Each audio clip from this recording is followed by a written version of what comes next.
But if you ask me today, I'm enjoying this role. I have no regrets. I feel I have taken the right direction. Swami Vivekananda returned from his 4 years of his foreign tour in 1897. When he returned to India, some youngsters went to him. Swamiji, you are so profound. With your speech in the World Parliament of Religions, you could mesmerize the entire world. You can elevate the status and image of our country internationally. So when you are so profound, when you are so powerful, when you are so capable, why not get us independence? The Swamiji was silent for a minute. He asked the youngsters a question, what next? And youngsters didn't know what to answer. They said, what next?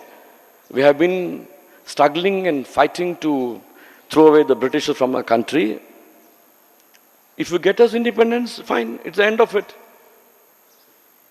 Swamiji takes another minute and then he says, my young friends, I really don't know whether I'm capable of getting you independence, whether I'm capable of driving away the British from our country, but that is not important.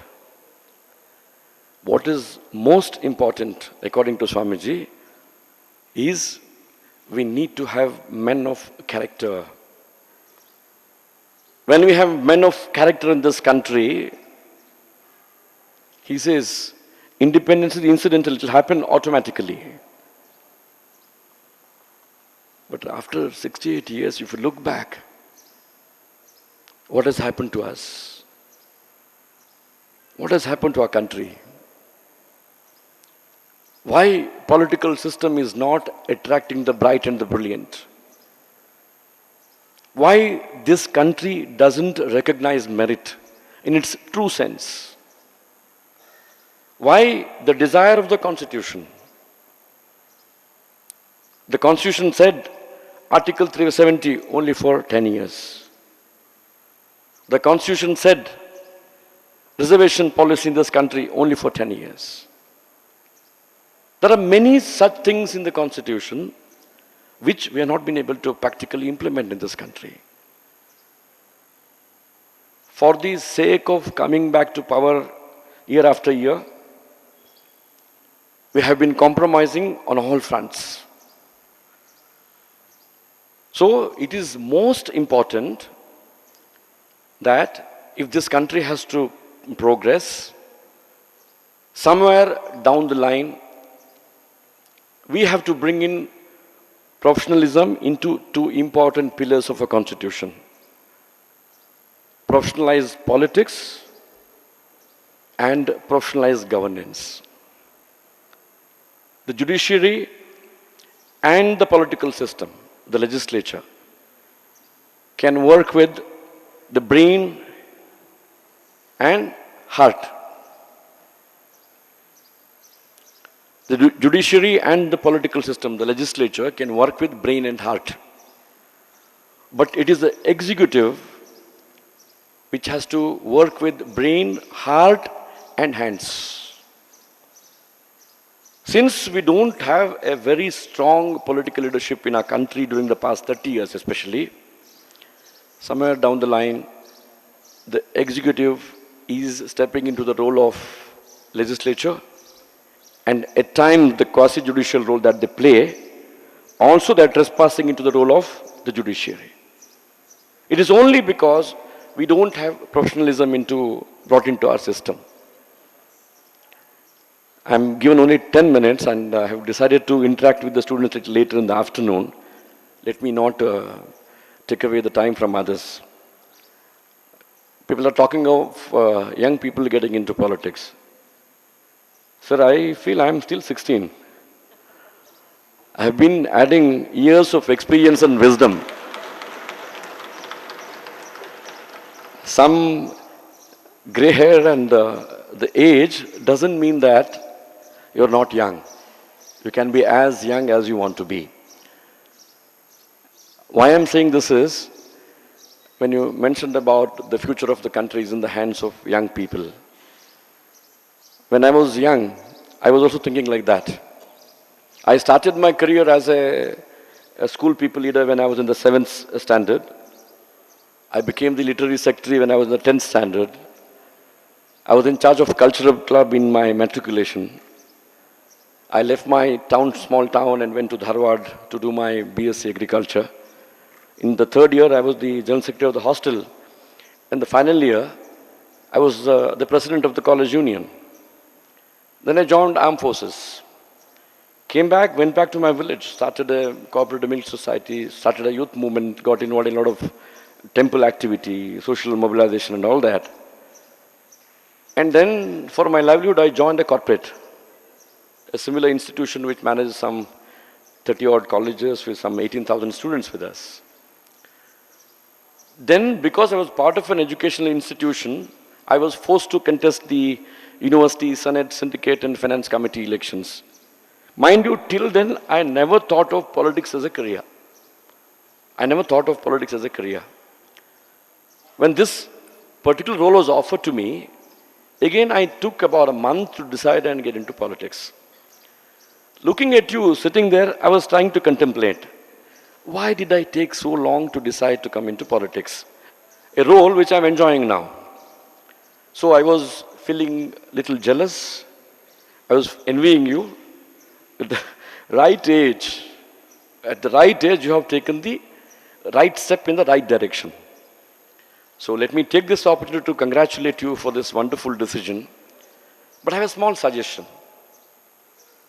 Number one, at the very beginning of your career, don't think of my role as a politician is only getting into elected role. Number one. Number two, 20 plus, a few years is not the right age to get into a kind of elected role. Madam Mrs. Haridas was mentioning about the diversity of our country in terms of cultures, in terms of the geographical distribution and all that. You need to go around the entire country. If I am rich with experience today, it's because of my army disposition all over the country. So take time to understand this diverse nature of our country. The big gap between the haves and have-nots. The average mindset of an individual, which is very self-centric. You ask a question to yourself. We go through a process of formal education for about 15 years. If you pass regularly, At times, professor, they say, I wanted to learn more. That's why I attended a class for 2 years instead of 1 year.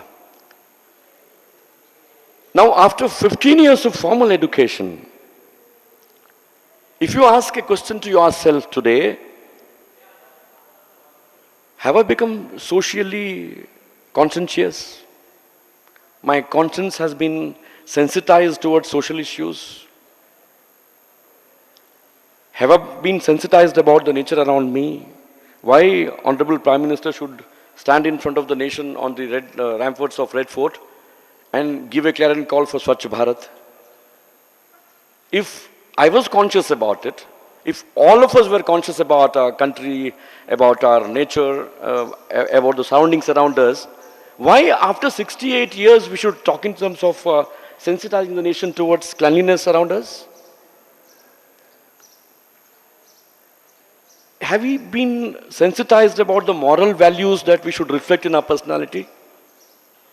Why should a 4-year-old girl child or a 6-year-old girl child should undergo that atrocity? Why there must be a kind of incident which happened in Delhi at 11 o'clock in the night? Damn it, at least do we respect the law of our country? Touch your heart and answer me. How many of you ride motorbike? Almost all of us. Even girls ride motorbikes, isn't it? Now tell me, did anyone attempted riding a motorbike before you came of 18 years of age? Tell me how many of you rode? Now, I'm not complaining because I need to complain about the parents, basically, having allowed them to ride a bike. No, I'm trying to give an example. If I don't respect the law of my land,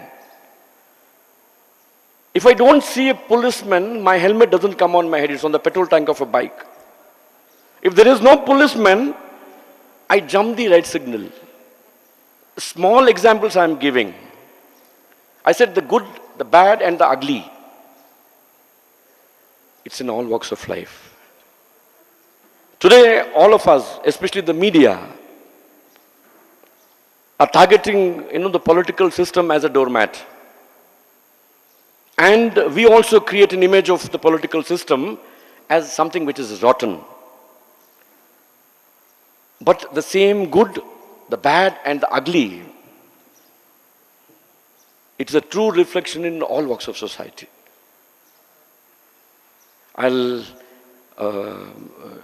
end my thoughts with a small story which I have experienced from the army. I went to Jammu, sir. I visit my unit once in 5 years to maintain that relation. When I went there, I could not find a driver who used to be the driver of my command post vehicle. His name is Rahmatullah from Kerala, a small village in Kerala, who used to be my command post driver. When we go on exercise, he used to look after me. He used to get me tea, snacks, food, and all those things. And Group Captain Apte would know that when you go on exercise, you get about 2 hours, 2.5 hours to sleep, maximum, for 3-4 days. So he used to take care of me. So when I went back to Jammu, after about 15-18 years of leaving army, I couldn't see him. Having met most of my colleagues, I asked, where is my young friend, Rahmatullah? The officers told me, sir, he has been discharged from service. In armed forces, we discharge people when they become physically, I would say, inefficient for some reason, or mentally unstable. I asked him a question, a young man who used to be a wonderful football player, hale and hearty, younger than me, what happened to him? The unit was deployed in Siachen, and a driver cannot do anything in Siachen, so he was obviously on duty, guarding the pickets.